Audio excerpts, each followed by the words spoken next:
We can try to undo the harm, but sometimes there's more to it. Just a simple conversation won't get over it. It might take years, it might take days or weeks.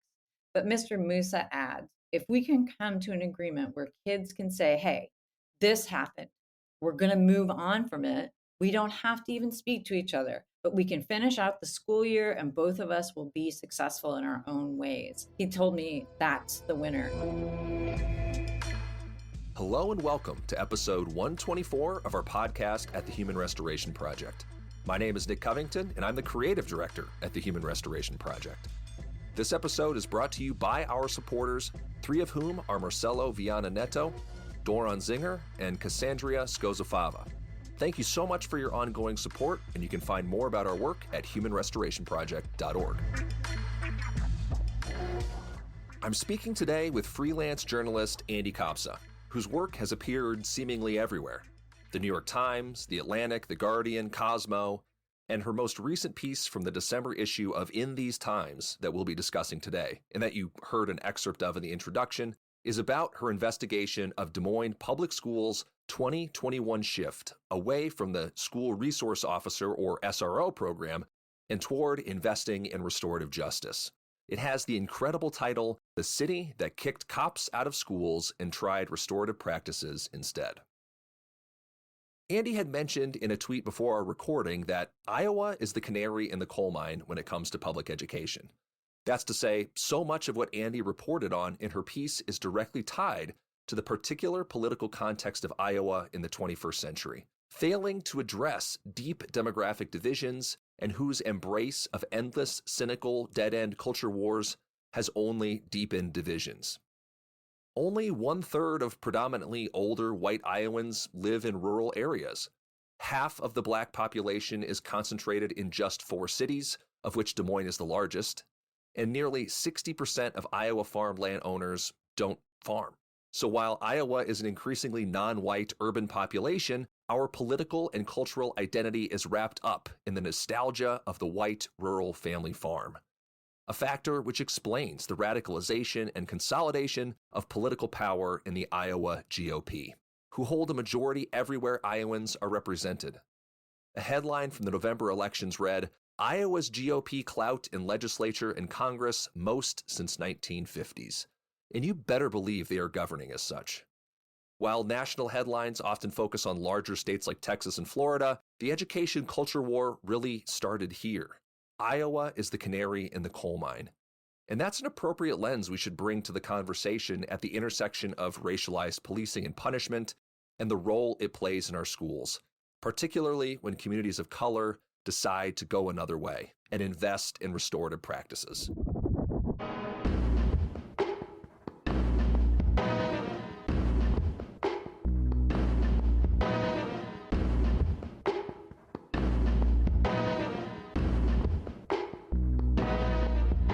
Thank you so much for joining me today, Andy Kopsa.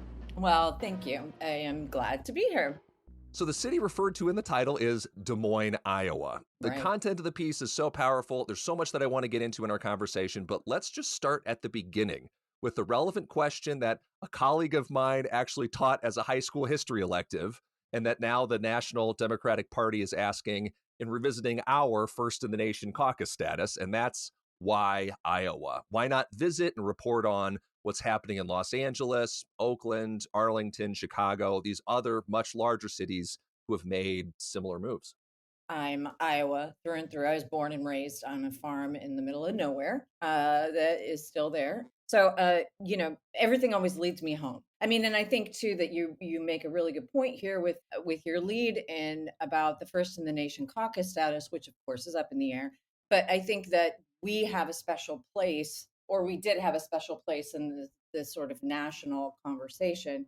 And so Iowa is always where I am. It's home, I mean, Iowa's home. So that is really why. But I think the reason that Des Moines stuck out to me, frankly, was because it's unique it's doing things that LA and Chicago didn't. So there's a part in the piece where it talks about Chicago and LA kind of going halfway and sort of partially removing SROs or partially doing blah, blah, blah. But Des Moines was unique in that it did both simultaneously. And some of that was by design, some of it was just happenstance. And so that was unique in the nation. And I was thrilled to see that that was something that was happening in Iowa, because there's precious little good news out of Iowa. And this to me was tremendous news. Also, and just sort of selfishly, you may have read in the piece, I actually was put into a juvenile facility when I was 16. And so, there was nothing like this kind of process of restorative practices. So it was kind of selfish in that way, but also Des Moines is doing something extremely unique, I think, that needs more conversation. And it's interesting because you also had put out in a tweet this morning, you said that Iowa is the canary in the coal mine when it comes to public education. So what did you mean by that when you had Iowa on your mind in that context? In that context, I think it's interesting that we hear a lot about the terrible things that, for example, Texas is doing with education, or the terrible things that DeSantis is up to with education, or insert whatever, anti-trans girls bills, whatever. It's like people, Kim Reynolds has been outflanking DeSantis and Abbott. What is getting ready to happen in Iowa, and this, is that they are going to introduce a bill that pushes to defund public education further with voucher bills. I think that the canary in the coal mine to me is that Iowa used to be a sort of bellwether, right? We used to be a reasonable state. Like, I'm thinking back in the Robert Ray era, where people could kind of turn and look at us and like, oh, we're reasonable folk, whatever. Well, we've shifted that now. We're no longer necessarily a bellwether, which sort of has a good connotation. We're the canary in the coal mine now, right? And so with public education, I think that the attacks and the onslaught during the election cycle from the Iowa GOP, just they're telegraphing their next move, specifically to DMPS. She is very clear about what she wants to do. And what she wants to do is destroy public education. And, like I said, she's outflanking these other bigger states that are going to get more and more attention. And I think it's important that people think about Iowa's much smaller, much more manageable, much easier to see what's going on with education or with any policy issue. But the larger states get a lot more kind of attention on that.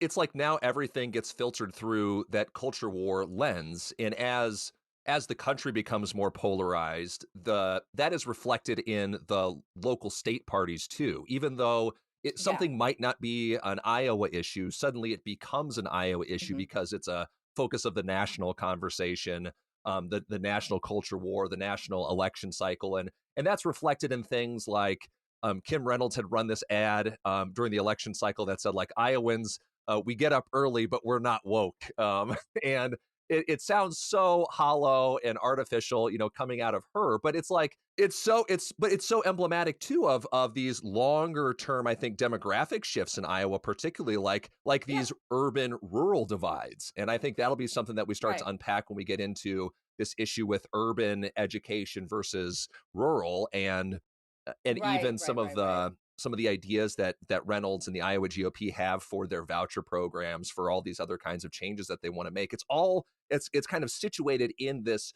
culture war context that's not just a political one, but it's one about demographics. It's very much about the Right. yeah. And Go ahead. it's no, I was just going to say, and it's made up. It's absolutely, it's garbage. It's nonsense. It's crazy talk. And so but your point about demographics of, when I grew up, everybody I knew, their dad and mom were farmers or worked in the agricultural industry, not big ag, Hmm. not big ag. I'm talking they worked at the co-op, they sold seed, they whatever.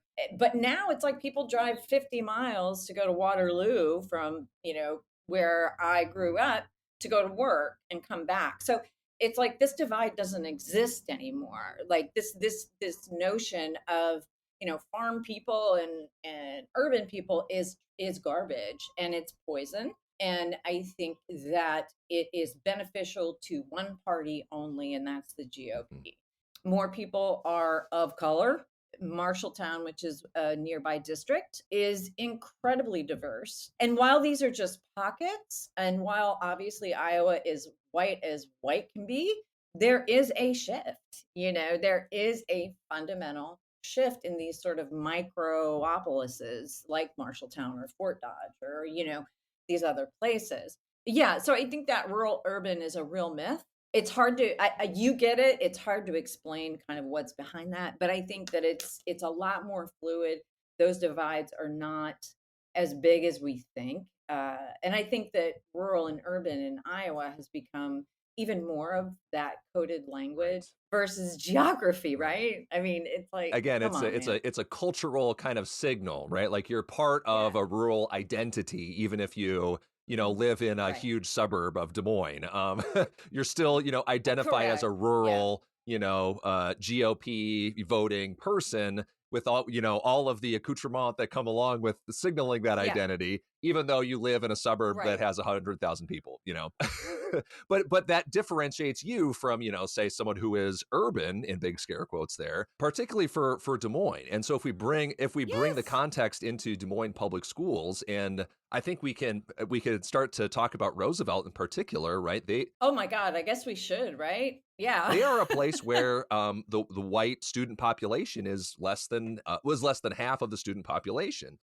So it's kind of Yeah. impossible, I Hmm. think, to disentangle those bigger political discussions that are happening between parties and political polarization around demographics and issues of race and geography and those divisions, and both Hmm. what had taken place in Des Moines Public Schools, your investigation into Roosevelt in particular, and Yeah. then I think also then the pushback and the response that the negative critiques, Hmm. which I believe do not Hmm. necessarily come from the students, the teachers, the people themselves on the ground experiencing it, but are in fact, the result of those external forces viewing people in these, a urban school district that has this student population taking control, making these own changes, Hmm. and kind of wanting to Yes. sabotage that. So before I get too far down into things, the subheader of the article reads, "Here's what happens when a school rethinks punishment." So let's just get into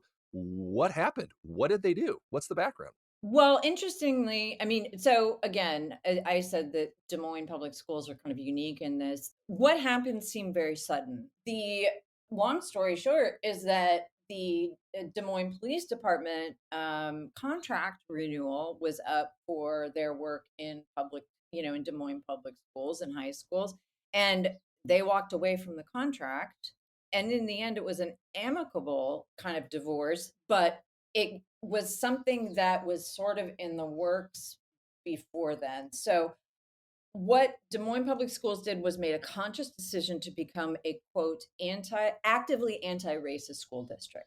And so that is that's the backdrop. So, and I sort of detail this in the piece is that while there was always activism and always push toward, hey, we're this majority minority district, is kind of what people would talk about, is that there was, this push to become, not only more culturally aware, but to hire teachers that look like kids, right? So you hire Black, Latinx, get some people in the room. So those kind of wheels had already started turning through town hall meetings and things like this that the community was having within itself.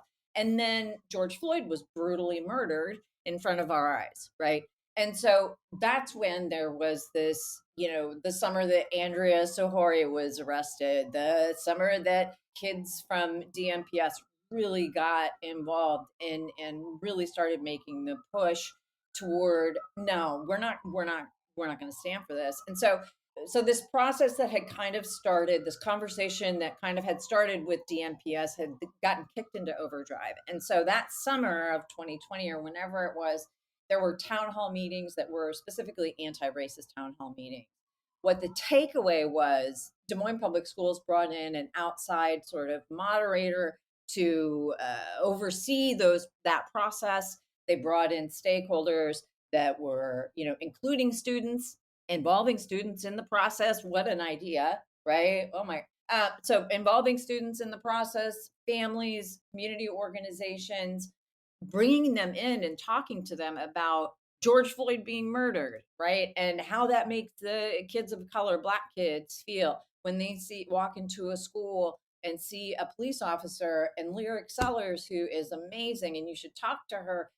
She said to me, safety is subjective, right? Mm, It's subjective. When I walk in and see a cop in a school, I'm not worried that I'm going to get my brains bashed in mhm, because I'm white, right? That's not her maybe lived experience. So all these conversations were underway, and the board and AHART and this sort of community came together, and it was at the end of that summer, it was the overwhelming message was we need to do something different, DMPS. We mm, need to our kids don't feel safe, the families don't feel safe, and it's not just the fighting in schools that's going to happen. Sorry, it's just going to happen. They're kids. mhm, Kids are jerks. I was a jerk when I was a kid. So I was terrible. So it's going to happen, but the thing that they can control were these armed policemen in the hallways, right? mhm, And so that's one part of what happened was that the data from collected from those town halls, and it is data. There is data to support this. It was clear that that was one thing that needed to happen for kids of color, Black kids, to feel comfortable, mhm, and that there was already this sort of restorative social emotional learning work that had been going on sort of in the background since 2018ish in DMPS. And so what happened then was this sort of inflection point when the cops terminated the contract. It was a shock. They weren't expecting it, and so they were caught on the back foot. Des Moines Public Schools, even though the conversation had sort of started. Hey, maybe police officers you could consider being unarmed, or perhaps you consider maybe not being in uniform. And the police were like, no, you know what? We're going to cut our losses here and we're going to go away. And so that was like, okay, well, that's fine because that's what we're hearing from our people, but thanks for the notice. So that happened in February, I think, of 2021, mm. which was sort of shocking to if you listen to as many hours of school board meetings as I have, you will register the shock when that was announced by some of the great people at DMPS who had those conversations with the police. So what happened was that freed up, $750,000. Hey, that's Chump defunding change. the police, right? For my fiscal conservative friends, that's refunding people's taxpayer dollars and reallocating it to appropriate use. And what that did for DMPS was allowed them to say, okay, we have to implement something immediately now. And so we have to go forward with our plan to implement restorative practices as a proactive, not just reactive, right? So, proactive program to not just avoid, disciplinary issues, but to start meeting the needs of our kids, right? What happens before they even get in the door? Do they have food? Do they have healthcare? Do they have a home, right? So that 750K came in handy when they brought in 20 new people. That's a huge hire Mhm, during COVID, right? So it wasn't necessarily planned at that moment, but they met it. They met that moment. That meant they met that sort of moment and brought in RP trained staff. Urban Dreams provided. I don't know if you're familiar with Urban Dreams, but they're an amazing community organization that has been involved in, the historically Black community in over Sixth Avenue that was already working in the restorative space. So they started partnerships with them. I think Isaiah Knox, who is now state senator elect, Isaiah Knox is the director of Urban Dreams. So they worked with them and also with the International Institute of Restorative Practices, which is the only post grad university in the United States that teaches this in a master's level. okay. They brought them in to do, yeah, they brought them in to do training. I mean, they went all in, right? Yeah. So it was a huge scramble. And so the first year didn't look so hot from the outside. And Sure. one thing that you've got to that I think is really critical that people understand, and Deb Henry, who is an amazing teacher and was the Des Moines Area Education Association rep at the time, said the pushback that she was hearing during the first year was from suburban teachers or teachers that were like, oh, sort of like tisking. And it was funny, it didn't make it into the piece, but God love her, she said, well, guess what, you don't get an opinion. Exactly. You don't live in Des Moines. Is this upsetting you? I'm sorry, it's going okay. And the first year was a slog, and it's not all sunshine and roses. It's just simply not. But I was blown away at how that buy-in from the top administration to the top, like Principal Shapaw is amazing. He is an amazing leader. To his buy-in at Roosevelt that empowered his staff, from teachers to food service to operations folks. Like, it is truly a group effort, and that has been critical. So where they're at now from where they were in February 2021 when the cops said, hey, we're leaving, which landed with a thud in the local media. But they're doing a hell of a job. There's problems. There's still calls to police. There always will be. Mm-hmm. But, they are slow and steady, and it doesn't happen quickly enough for some people. And that is where the exploitation of urban comes in by the Mm-hmm. GOP, right? They hired 20 new folks. They've allocated, I believe they hired 13 additional this year folks. They do ongoing training. And so I only looked at Roosevelt, and from what I see and from the stats, which again, Iowa, their stats go clickety clack on your computer, and you can pull them up on the Iowa Department of Education website that bears out that some of this is working, and it's working well. And I think with any huge cultural shift, as this Oh, must be, of yeah. course it's going to take time. Paradigm, So in right? order to, especially if we're considering February 2021 as near the end of one school year, no major changes are going to happen from February to May. And yet, like you said, Des Moines was kind of playing the cards that they were dealt. And when I printed off the piece and read it on paper here, but I put about as many exclamation points around that 750K number as I could Right. imagine, because it really is like emblematic of that notion. People criticize using that phrase of abolishing the police and all those Yeah. kinds of things, but the notion is that, well, then it's not just that then nothing happens. The Right. that money and those resources actually go back into the community to sort out other ways of Right. either being proactive in order to prevent future incidents from happening, or they don't have to be reactive in ways that are overly punitive, particularly when we understand the racial outcomes of those things. And you outline all those in the piece. And another part that I had outlined here, because you mentioned the principal, I loved his honesty and his candor in his Yep. answer that he gave here about the replacement of SROs with RP has changed in his own thinking. And he said, quote, what I have learned is that there were times that I was asking for the SRO to be present that were not necessary, because we do have the skills and resources to de-escalate situations now.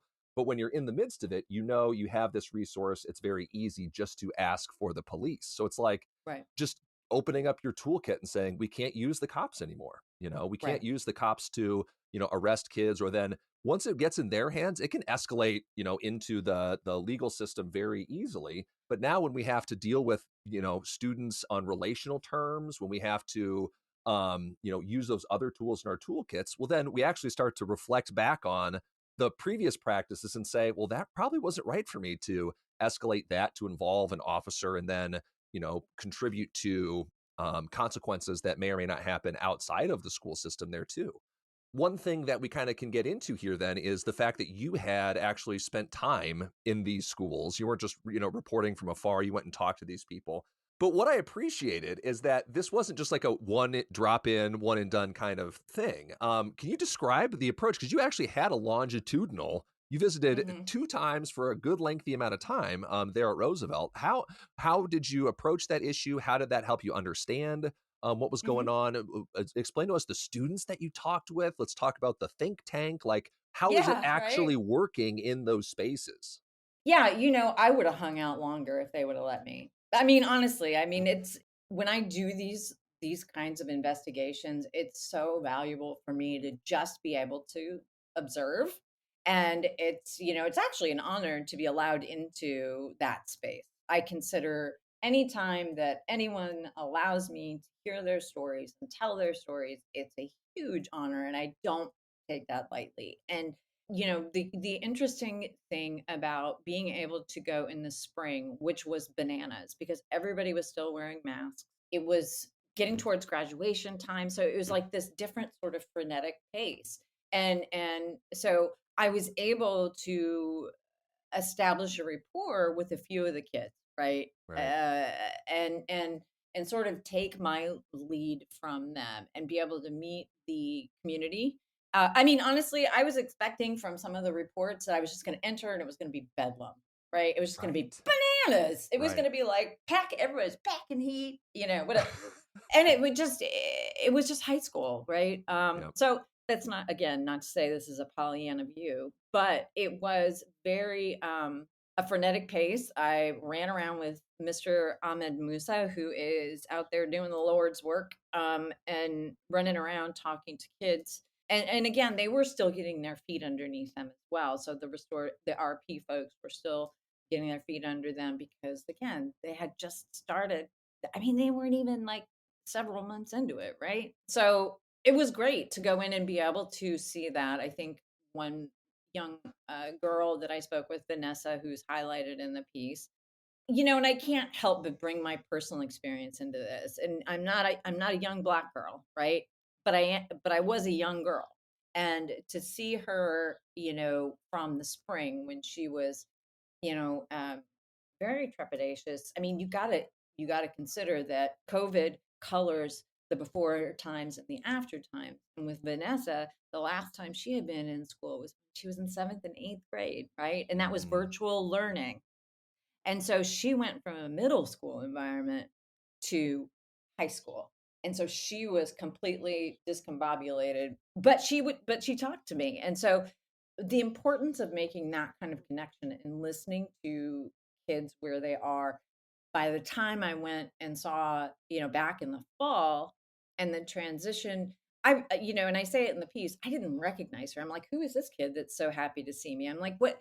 And she was like, and she started talking and she's like, oh, well, you were talking about your daughter and blah, blah. I'm like, holy crap, this is Vanessa talking. And I think that in the piece, I do take pains to cite actual experts in this field. And I relayed that story of just Vanessa from springtime to fall to Anne Gregory, who is literally one of the foremost experts in this arena.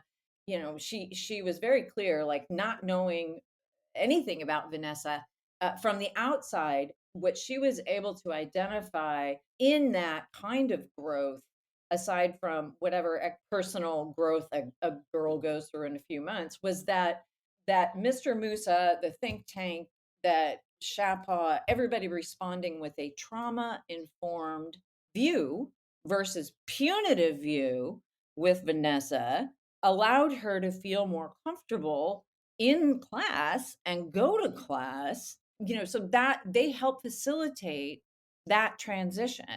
So those tiny little moments in the hallway, those tiny little points of connection, which is literally one of the tiers of RP, is like, hey, how you doing, Vanessa? What's going on? Why are you in the hallway? Are you on your way to class? What's going on? Right. Again, if I go back again, I hope that I'm allowed back in a year. I mean, I want to see what happens with Vanessa next, because if this community approach continues to take place and if students are allowed agency and understanding in the RP system, I'm excited to see where that kid goes. And I think that that goes with any of the kids I talk to. The time that it takes to report stories like this is supremely frustrating to people, because we all want that quick turn and burn. but you just don't get that kind of perspective on what's going on. Things could change drastically and God knows what could happen in the next, whatever. But for now, it was a win, right? So it's a big deal working. Just on a side note, as a journalist myself, I work with a lot of folks who have gone through trauma. I work with a lot of victims of sexual assault. I've worked with people from who survived, like, Khmer Rouge. So it's like these kids have experienced their own kind of trauma. It's not the same trauma as the assault survivor or the genocide survivor or the whatever. But you come to them and give them the agency and the dignity of their humanity as a reporter. That's my job when I approach these kids, and we're all products of trauma. It's just a sliding scale, I think, and that's the approach that I take when I talk to kids. And that was the everlasting frustration to some of my editors, because I was like, I'm not going to push them for what you're asking me to push them for, because it's not going to get at the story. So yeah, it was a gift to have that kind of longitudinal space, right? That's not often available, but I think that more of that kind of reporting is necessary to actually illuminate what's really going on, not just a point in time, or not just a one-off soundbite, Yeah, I think it was incredible in the piece because you got to see the growth in those students as the results of these practices. And then just to hear in their own words too, like here were in Vanessa's words, right? The anxiety that she had of coming back to the chaos, the perceived chaos, right? It might have been fine from everybody else, but for her, it's like She was a overwhelming. Yeah, yes. Yeah. I mean, going to a high school shit. I mean, I had 70 kids in my high school class, right? I mean, right. and that was the largest class to go through. And high school's intimidating. She had 500 kids in her class Yes. coming from 2 years of COVID learning. Yes. So it is chaos to go back to that, Yes. right? So what I think is awesome about the restorative approach then is it doesn't take that trauma and then say, well, the way that we're going to deal with this is through exclusion and through Right. punishment because Right. your behavior in the way that you are dealing with that trauma, the way that you're communicating that to the world doesn't fit into the norms of school and the norms of the way that we expect the average person who hasn't experienced trauma, which of course now if you have any kind of Everybody. restorative mindset, you realize, right, again, that sliding Yeah. scale that you reference, but those hard and fast punitive policies are made for some ideal person in mind, right? But the Right. restorative Right. practices acknowledges that, right, not only is that behavior communication, but we can mitigate, right, not only the trauma-based approach says we can not only mitigate that behavior, but we can help that person kind of grow and become integrated back into the learning community of school, back into the communities outside of school, and the people that are going to do that work are not going to come from without. So for example, one of the Mhm. things that we learned as a country as the result of the Ferguson Black Lives Matter protests is, right, the police in Ferguson, the vast majority of them did not come from the community of Ferguson. Of course not. So No. it's so easy to Mm. punish and police people that you don't know, that you don't identify with, because the law is something that you can do to them without having to feel the social consequences of it, right? But it's impossible if you're coming from that community to say like, well, the people that we're policing and putting in jail are me. They're my people. They're my neighbors. They're my cousins. They're my They're neighbors' my kids. children. They're They're my my kids. 10-year-old, right? Exactly. It's like, "What?" So Okay, so yeah. then the people who are coming in to lead that the restorative practices, like Mr. Musa that you mentioned in the piece, is from the community and spends Yeah, time with them outside of school. You yeah, mentioned playing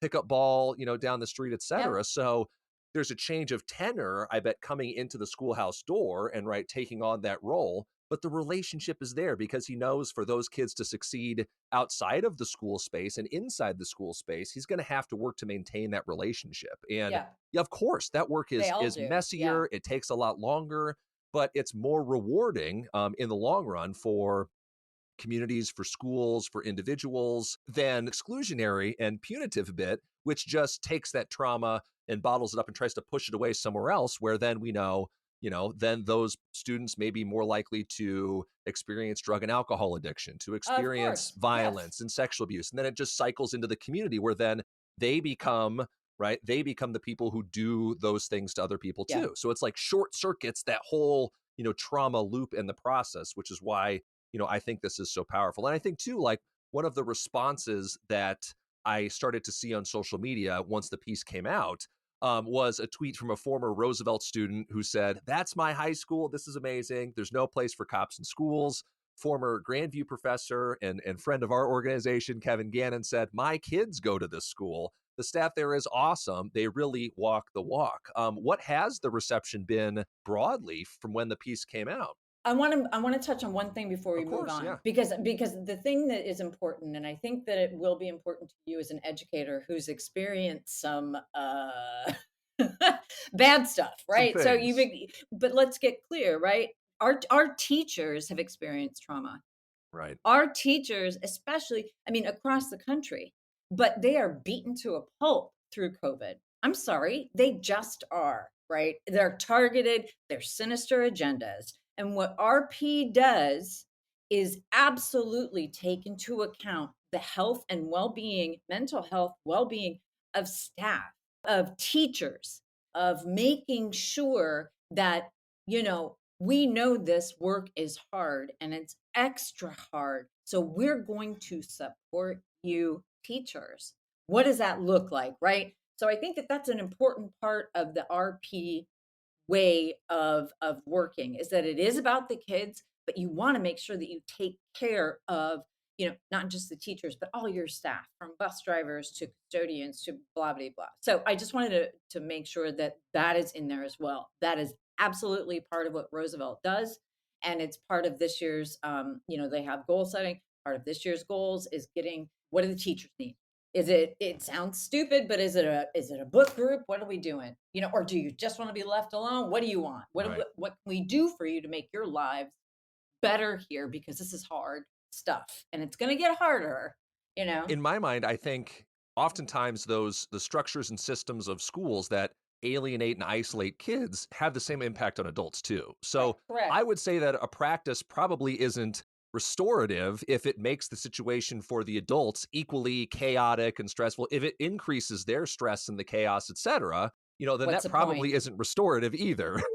So it's like the purpose is that it restores the relationship, it restores that, right, that connectivity, that Yeah. community, both to the adults and the kids in the building alike. And that's the part that makes it restorative. Right, right. And so what some people experience in their schools as it's the same kind of thing with like a teacher maybe experiencing something punitive. Hmm. I don't know if you know anything about that, but experiencing anything punitive from their administration versus, it's the same thing, to your point. But that doesn't mean there aren't guardrails. That doesn't mean there isn't accountability. This kind of dovetails into the response. By and large, it's been a good response. The biggest critics, I was on kind of on tenterhooks about how Lyric was going to see it. She's like, "This is great." In the school, I've gotten some good feedback because I'm always concerned about how I represent people, and they were like, "This seems like it's getting at what we're trying to do." So it was Hmm. like this very sort of stoic, reserved, good job. So I, I took that as a good response, and I think it's getting shared a lot. And I think it kind of surprised me. I don't know that it is getting such a big pickup, but I guess it speaks to people's desire to see something different happening. Just for me as part of my process too, I do try to engage with folks who try to engage in as honest brokers feedback.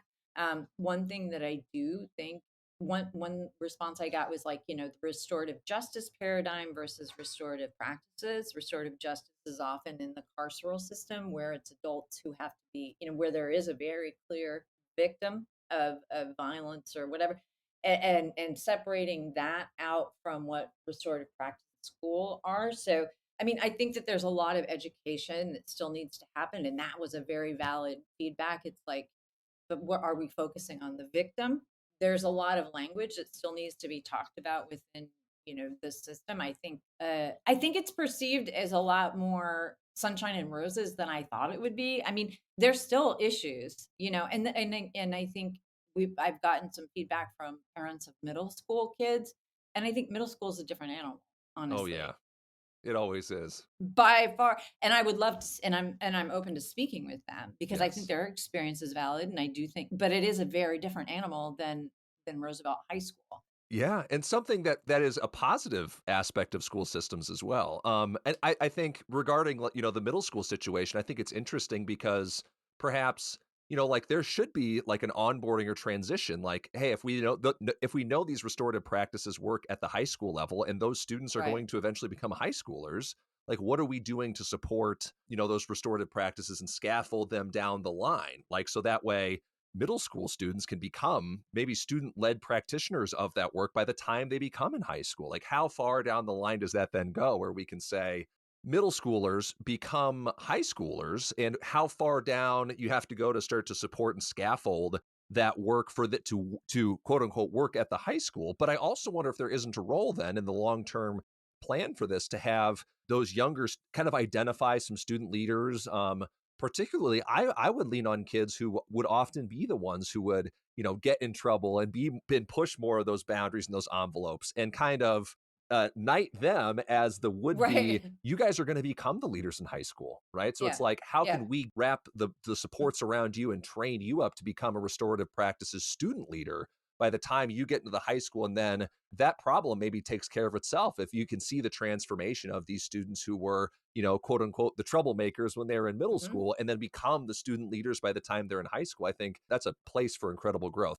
You had mentioned the it's not all sunshine and rainbows aspect of this. And I think we would be remiss if we didn't talk about some of the criticism of restorative practices as well. So, Yeah. did you hear anything either on the ground, or what have you heard either before or since? What are their origins? Do you think they hold up? What's kind of your feel on that?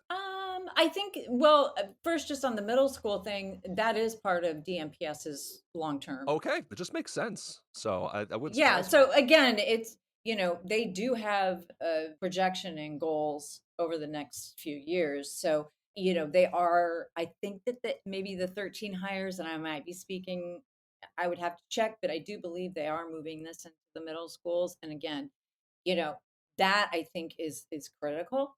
And I think that there's already some work in some elementaries. But again, that's just on that front. So that is part of their yearly planning, is like, we're going to systemically try to roll this out. It's just going to take time, and I know Yeah. that's hard. So some of the pushback, to I think one of the things that is valid is that RP does not is not a cure all. It's not. And one of the things that was critical, the key is that it's restorative practices as implemented at Roosevelt High School, that has to be restored, or it has to be employed with fidelity, right? And with consistency. You can't, you can use one aspect, like you can use the circle, right, as sort of a restorative model, but that doesn't work in a silo. You have to have that check and connect at the door. So a lot of pushback, to use one example, even within the Roosevelt community, was there was this uptick in fighting, or the perception of fighting, towards the end of the school year in 2021, Hmm. after the program had only started, right? And so there was this new fighting policy that came into effect in December, by DMPS as a response, to this perceived uptick in fighting. And so they implemented this sort of three strikes you're out, which sort of goes in conflict with RP. But this was at the end of the school year, and Ahart's term was wrapping up, and Right. and and whatever. So there was sort of a knee jerk response to implement something that seemed kind of to go counter to it, to um, A stopgap. a stopgap. But that's because it just got started, right? But like anything, it has to be, again, employed with fidelity and with buy-in. So it has to be, and I will be candid, I think it was a change in Roosevelt leadership. I think when Principal Shapa took over, that a lot of staff and even students said to me they felt a shift, because he bought into it. He Right. believes in RP and empowers his folks. But before then, sort of towards the end of the year, it was kind of touch and go. And Deb Henry sort of spoke to that. I don't think it made it into the piece, but she said it was sort of like we had to get the right people in place. And so even teachers were like, we do not have the right people in the rooms right now. And so Okay. yeah, and so the teachers were sort of, pushing back a little towards the end of the year, even though had an overall good, they were feeling good about it. They were like, "Hey, listen, man, we got to get people in." So there's growing pains. I think too that there's this notion that there isn't accountability, which is nonsense. Right. Um, it's like, you know what? The cops still get called. Right. The cops, I spoke with Jonathan, who was arrested like maybe 3 days after I left Roosevelt. It's like there's still accountability. And so I think it's sort of this idea that, oh, we're just gonna let kids run the show. Right. And it's like, no, that's not true. It's not completely true. We're listening to them, but they don't, it is a very systematic approach.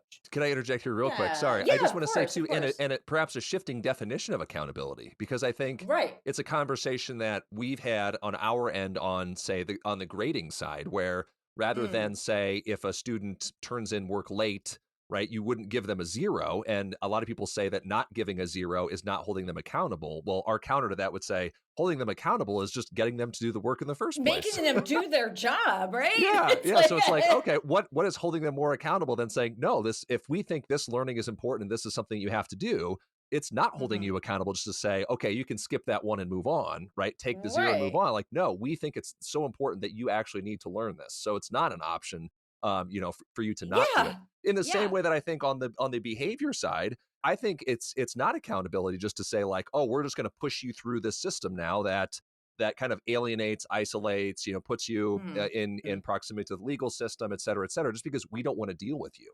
I can't imagine a more holding students more accountable than you mentioned in the piece, say, writing and reflecting on the things that they Yeah. had done, In the and like, think tank, yeah, in the think tank, right? Yeah. internalizing, and then the making amends and reparations, and talking to the adults, the students, your peers that you're having beef and issues with, and then Yeah. like that's the whole issue of restoration is actually overcoming those barriers and those obstacles, reflecting on that behavior so that you don't engage in it in those negative things again, and then building relationships with people to ensure that it doesn't happen in the future. Like that to me is true accountability, not a particular punishment or following a particular system because it makes adults or outsiders feel good. And you had mentioned that's where a Right. lot of those criticisms come from as well, is Yeah. that I think there definitely is, back to those sort of racialized notions of crime and punishment and crime and criminality, of who gets punished and who gets entered into the criminal justice system. When you have a majority non-white school like Roosevelt take those community issues into their own hands and say like, we're not going to feed our kids into that system anymore, Yeah. we're going to Yeah. try something different, then people in the vast majority white suburbs then say, oh, well, that's not accountability, you're not punishing those students, Right. you're not doing those things. And then you turn around and look at what their white high schools look like, and you say, well, how many arrests do you have, how many of those, Mhm. right? What does the racialized policing look like in your context? And you say, oh yeah, well, the shoe's on the other foot now, and now you don't want to reflect on your own stuff. Right. So I think that is super interesting too. I think to kind of transition here, I want to know, you had told me originally that the original draft was over 10,000 words and had to be whittled Yeah. down to about half of that, which is 10 pages with the wonderful, photography that you're able to get here too. Yeah. Mike is a great photographer. Yeah, he is. I could imagine reading this And as, wait, yes, his kid, Mike, the photographer, his kid went to Roosevelt. So he was like, yeah, it's old home week. So, I but yeah, years I love ago. it. So yeah. No, Yeah, that's yeah, yeah. I mean, Yeah. it's just it's It's again, like community, it's man. community. That's it, right? Like you Yeah. have a buy-in, you have an interest. You don't want to see those kids, entered into a system that's going to treat them, racially different than anyone else. So 10K, right. yes, to Yeah. return to the word count here, I want to know what got left on the cutting room floor. What would you have included in the Kopsa cut that didn't make it into the in these times piece? Well, there was a lot of criticism, thoughtful criticism of our governor. What's her name?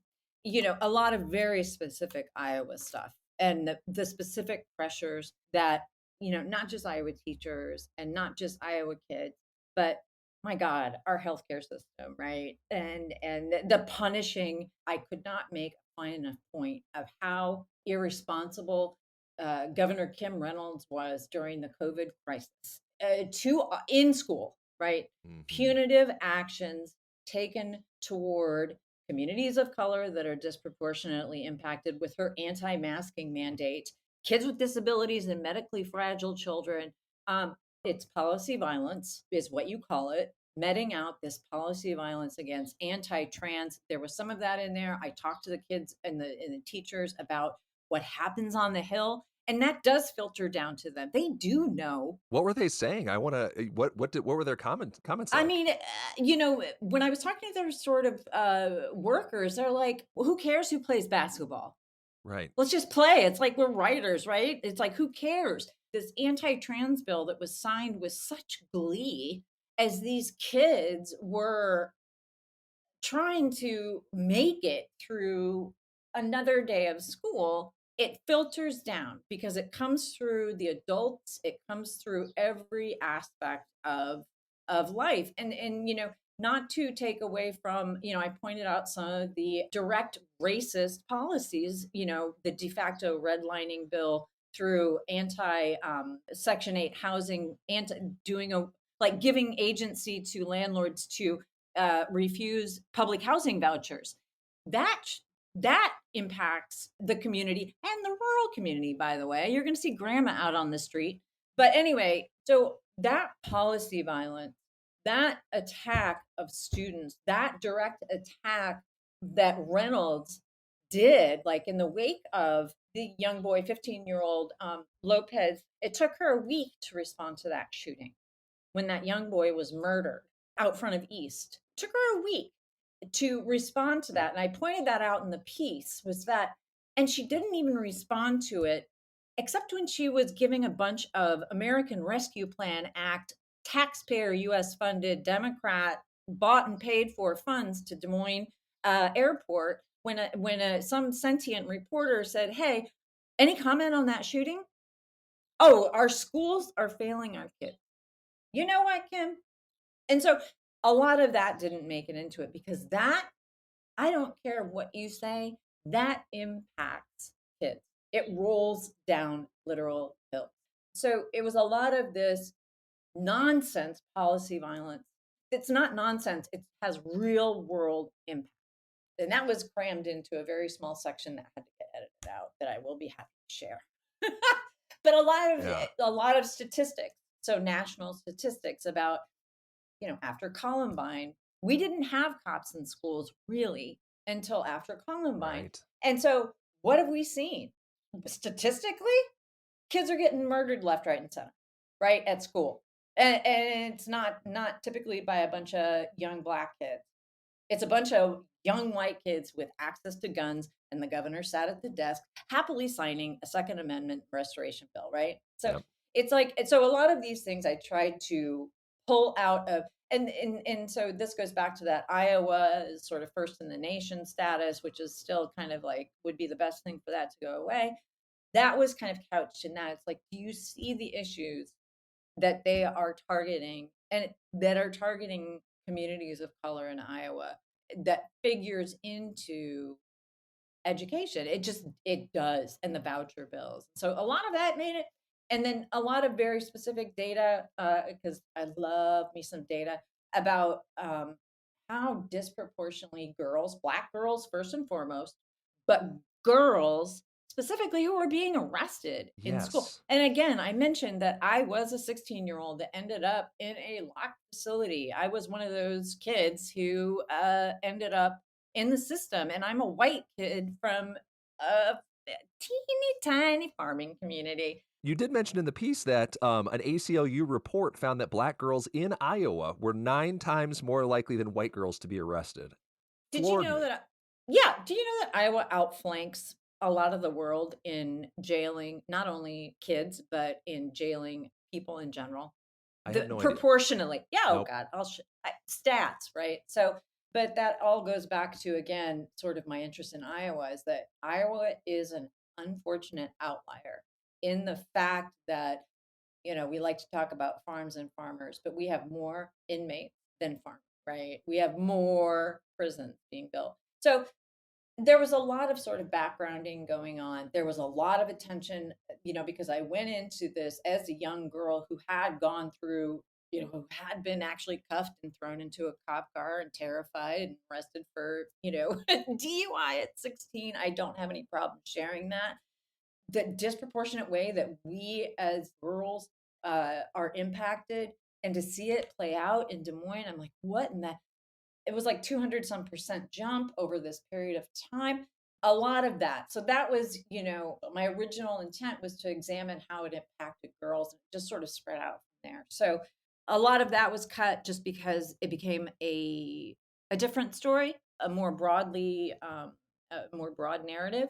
So a lot of that, and then just a lot of real legislative policy nerd type stuff that was being done in Iowa specifically. All that builds that important context that we got to a Yeah. little bit at the beginning. People to just kind of understand holistically, right? This situation in Iowa where you have this GOP trifecta, you have this demographic shift of a largely aging rural, Yeah. Republican population mixed with a huge growing but increasingly compact in the sense of geography, or compact urban non-white, largely, liberal population, a much younger population too. So I think Yep. I take a lot of solace in the fact too that there's going to be generations of people coming out of schools like Roosevelt and in all the Des Moines high schools, and as those programs scaffold down into the middle school and elementary school level, who then are going to go out into the world and think that the restorative practices are the norm and that Mhm. policing in schools is not. And so they're going to be the people to lead the change in the future too. I mean, I don't know. We don't have time to go into lyric sellers, but she might have to be someone that we You talk should to, talk to her. that we have to Yeah. talk to. But No, because yeah, she yeah, is one yeah. of those activists who kind of got the ball rolling on this, and my understanding Yeah. now as a college student is still engaged firmly in that work. But if we ISU is doing some great work there too. So, I mean, anyway, but where she's going to school, Yes, I think, yeah, like there's just a generation of young Iowans who are excited and enthusiastic and engaged and in doing angry and and angry. angry and Yes. justifiably angry. I'm Yes. sorry, but you get to be justifiably, I mean, that is okay. Use that. So we're seeing Yeah. then, like, we are caught in the tension between these things of like an aging, older, whiter demographic population who has control of the political reins of the state, and have a lot of outsized influence compared to this huge, growing, younger, right, more liberal in their social views, more tolerant of LGBTQ peers and other people, more tolerant and more aware of the disproportionate impacts of all these different ideas and systems, right?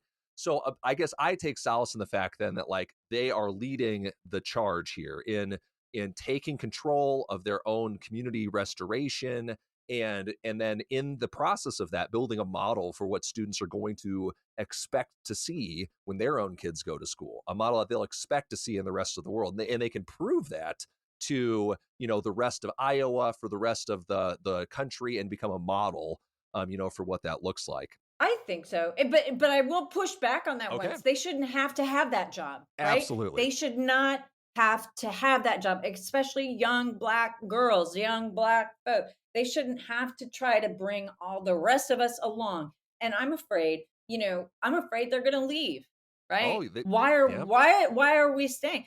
They're passing again this policy violence. Why are they going to stay? Why are they going to stay? And so it should not be on them. I mean, it makes me nuts because Yeah. it's like they shouldn't have to be the ones that have to do this. So we need transparent, almost white folks like us who are from Iowa who have a vested interest to truly just own our privilege and understand it's not their job.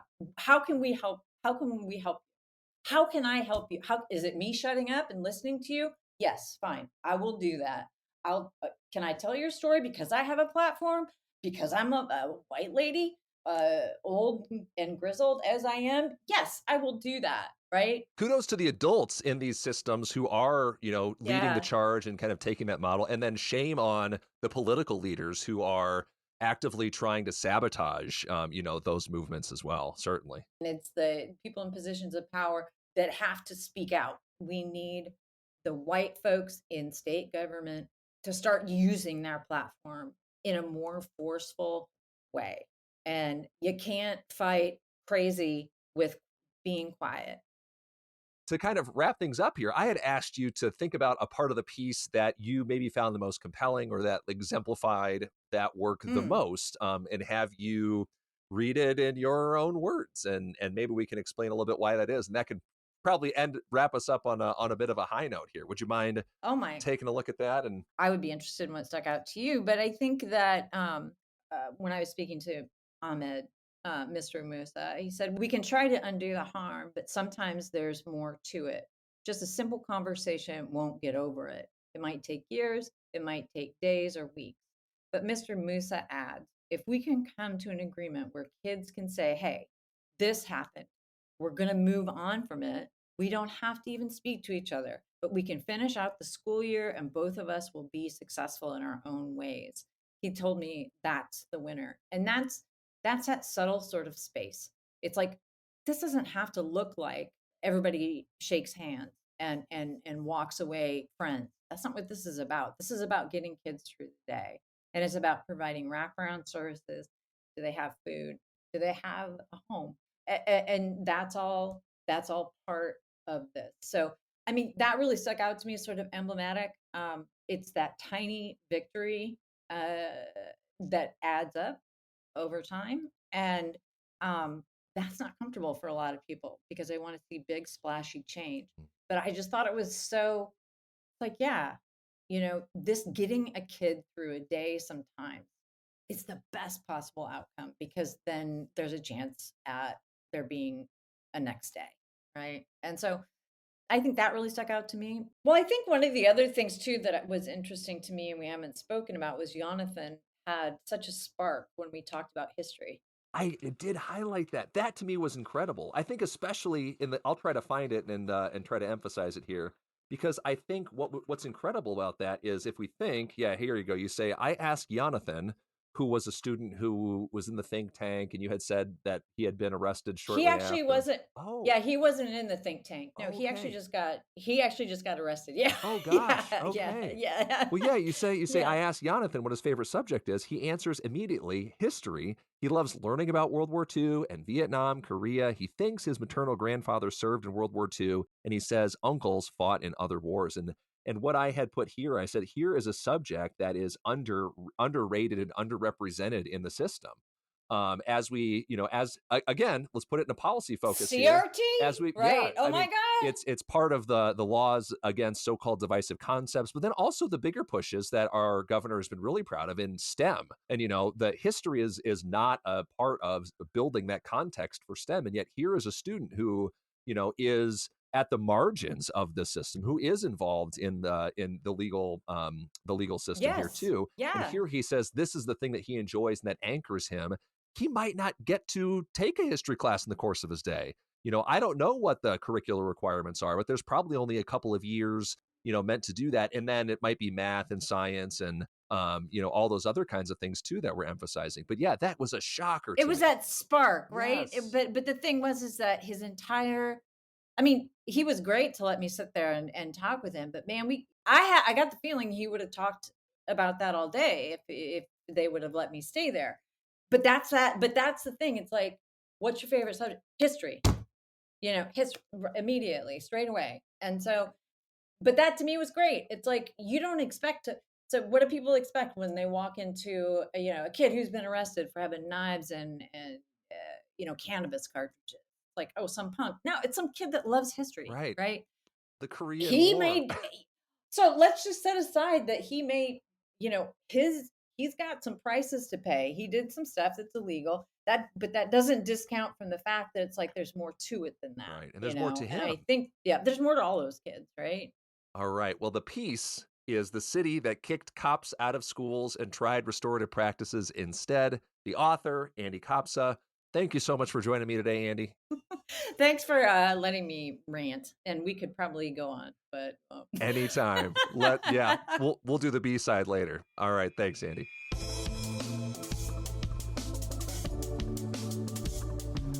Thank you again for listening to Human Restoration Project's podcast. I hope this conversation leaves you inspired and ready to push the progressive envelope of education. You can learn more about progressive education, support our cause, and stay tuned to this podcast and other updates on our website at humanrestorationproject.org.